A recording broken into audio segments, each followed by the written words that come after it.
सबको जय मसीह की। इसमें हम पढ़ते हैं धन्य वचन के बारे में। जब यीशु मसीह मत्ती रची सुसमाचार उसका 5 अध्याय और उसका 1 से हम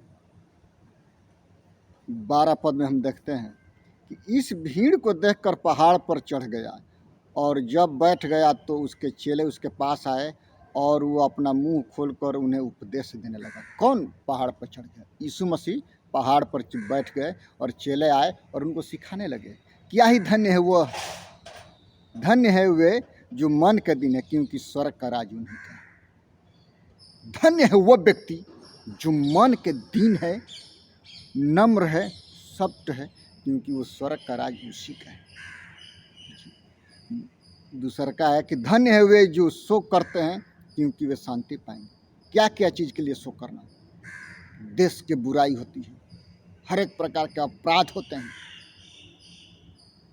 यीशु मसीह के राज्य और उसके लोगों पर जब क्लेश होता है तो लोग शोकित होते हैं, दुखित होते हैं। उनको खुशी में बदलने के लिए, उनको शांति देने के लिए शांति का राजकुमार आपके जीवन में आया है। अपने जीवन को उज्जवल कीजिए मेरे प्रिय। 6वां पद में हम 5वां पद में देखते हैं, धन्य है वे जो नम्र है, क्योंकि वे पृथ्वी का अधिकारी होंगे। धन्य है वे जो धार्मिकता के भूखे और प्यासे हैं, क्योंकि वे तृप्त किए जाएंगे। धन्य है वे जो दयावंत है, क्योंकि उन पर दया की जाएंगी। धन्य है वे जो जिनके मन शुद्ध है, क्योंकि वे परमेश्वर को देखेंगे। धन्य है वे जो मेल कराने वाले हैं, क्योंकि वे परमेश्वर के पुत्र कहलाएंगे। धन्य है वे जो धार्मिकता के कारण सताए जाते हैं, क्योंकि स्वर्ग का राज उन्हीं का है। धन्य हो तुम जब मनुष्य मेरे कारण तुम्हारी निंदा करे, सताए, झूठ बोल बोल कर तुम्हारे विरोध में सब प्रकार की बुरी बात कहे, तब तुम आनंदित और मगन होना, क्योंकि तुम्हारे लिए स्वर्ग में बड़ा प्रतिफल है। इसलिए कि उन्होंने उन नबियों को जो तुमसे पहले थे इसी रीति से सताया था। सोचिए, धन्य व्यक्ति वो है जो हर वक्त प्रभु यीशु मसीह की घनिष्ठता के साथ लिपटा रहता है मेरे प्रिय वचनों में। और वचन लास्ट में क्या कहता है कि धन्य है वे जो सताए जाते हैं, क्योंकि उनके लिए स्वर्ग में परमेश्वर बहुत बड़ा प्रतिफल रखा है मेरे प्रिय।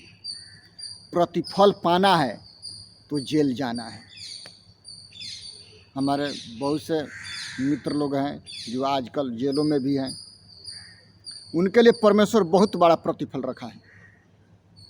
ठीक है, पृथ्वी पर नामधराई होती है, क्योंकि नामधराई को मिटाने के लिए परम पिता परमेश्वर ने प्रभु यीशु मसीह को मेरे और आपके पापों के लिए कलवरी के क्रूस पर मारा गया, गाड़ा गया और तीसरे दिन मृतकों में से जी उठा और स्वर्ग पर चला गया, और फिर वो आएगा लेने के लिए।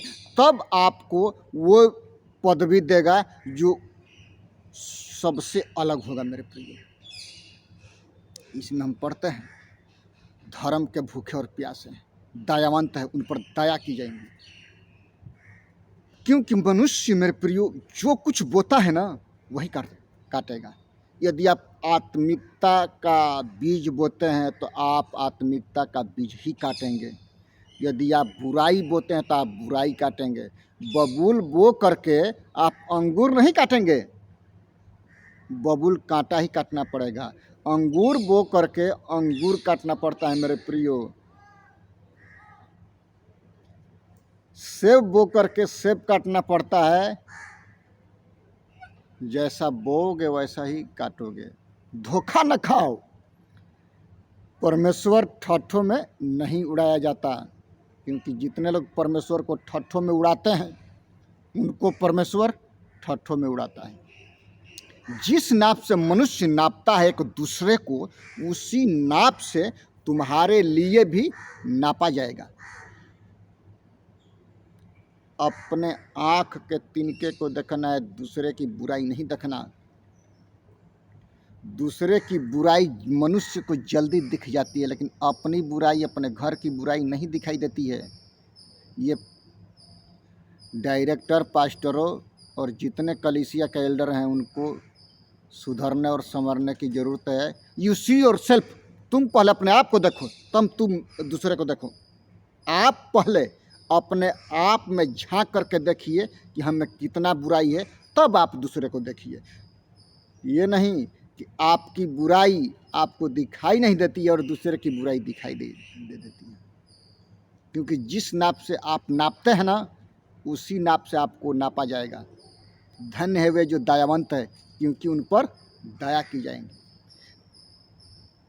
दयावंत, ये सारी बातें मिल करके एक शब्द में पूरा होती है, वो है प्रेम मेरे प्रिय।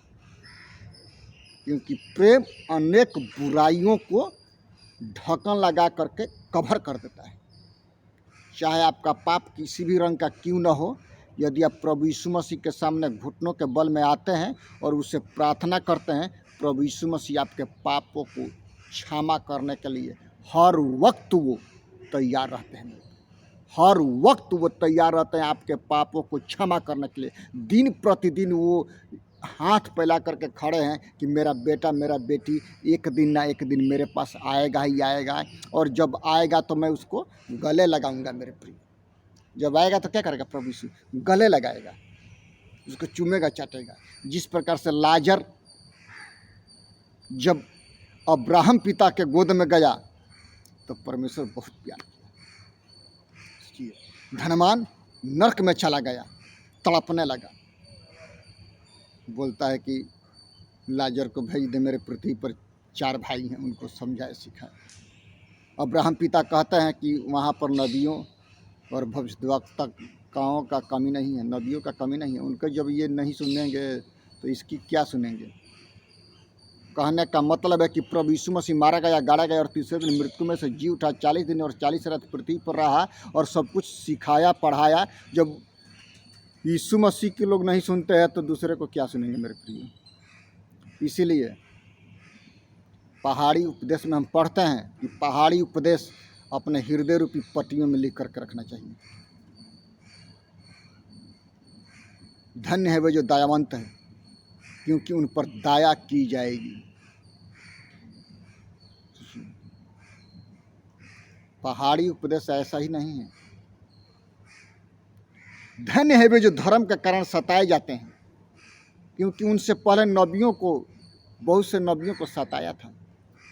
उस वक्त तुम कुछ भी बोलने की जरूरत नहीं है, पवित्र आत्मा आप तुम्हारे मुंह से बातचीत करेगा कि क्या कहना है। और सच में मेरे प्रियो, पवित्र आत्मा आपके जीवन में काम करता है, आपके परिवार में काम करता है, और दूत लोग आपके लिए परमेश्वर ने बनाया है और छावनी डाल करके घेरे रहते हैं कि कोई शैतान की ताकत छूने ना पाए। जब आप दिल से स्वागत करते हैं तो शैतान घुसेगा ही दिल में। जब आप प्रार्थना करते हैं, वचनों को पढ़ते हैं सुबह और शाम, तो आपके जीवन में कोई उल्टा पुल्टा कार्य नहीं होगा मेरे प्रिय। इसीलिए मसीही जीवन में प्रार्थना का, वचनों का होना बहुत ज़रूरी है। प्रार्थना करना और वचन पढ़ना डेली तो बहुत ज़रूरी है, और 2 घंटा 40 मिनट टाइम का 10 अंश निकाल करके प्रार्थना करना ही अनिवार्य है मेरे प्रियो। यदि आप प्रार्थना करते हैं, प्रभु यीशु आपके जीवन को दिन प्रतिदिन बदलेंगे। यहाँ कुछ भी न करें, लेकिन वहाँ पर आपका धन इकट्ठा होगा। सोचिए, इसीलिए इस पहाड़ी उपदेश में हम ये पाते हैं कि हमको और आपको दिन प्रतिदिन प्रभु यीशु मसीह के साथ में बैठ करके टाइम बिताना, समय बिताना जरूरी होता है मेरे प्रिय। तब जा कर के प्रभु यीशु आपको और हमको आशीष देंगे, और आपके परिवारों को, आपके लोगों को, आपके रिश्तेदारों को। कब? जब आप उनके लिए पवित्रता के साथ प्रार्थना करते हैं। उनकी प्रार्थनाओं का उत्तर प्रभु यीशु मसीह तुरंत देते हैं। आप फ़ोन में बात करते हैं, वहाँ पर चंगाई होता है मेरे प्रिय। कैसे होता है? क्योंकि प्रभु यीशु का सामर्थ्य आपके द्वारा काम करता है, ना तो बल से ना शक्ति से, पर तेरी आत्मा के द्वारा मेरे प्रिय। इसीलिए प्रभु यीशु आपके जीवन में दिन प्रतिदिन कार्य करेंगे। कब? जब आप प्रार्थना करेंगे, वचनों को पढ़ेंगे और अपने पूरे परिवार के साथ एक मन होकर के प्रार्थना करते हैं। प्रभु यीशु स्वर्ग से आपका मुँह भी तैयार करता है, और वो प्रार्थनाओं का उत्तर जल्द से जल्द देता है मेरे प्रिय। प्रभु इन सारे वचनों से हमको और आपको आशीष करे। आइए प्रार्थना करें। पिता हम धन्यवाद करते हैं पहाड़ी उपदेश के लिए पिता। जितने लोग देखते हैं पिता, उनके जीवन में हद से ज़्यादा कार्य कीजिए महान प्रभु। उनके आत्मिक जीवन में परिवर्तन कीजिए। यदि कोई पाप किए हैं तो उनको क्षमा कीजिए। यदि बीमारी के हालात में है तो चंगाई दीजिए महान प्रभु। धन्यवाद करते हैं खुदावन, स्तुति करते हैं, प्रशंसा करते हैं, बड़ाई करते हैं यीशु के नाम से, आमीन। सबको जय मसीह की, यीशु मसीह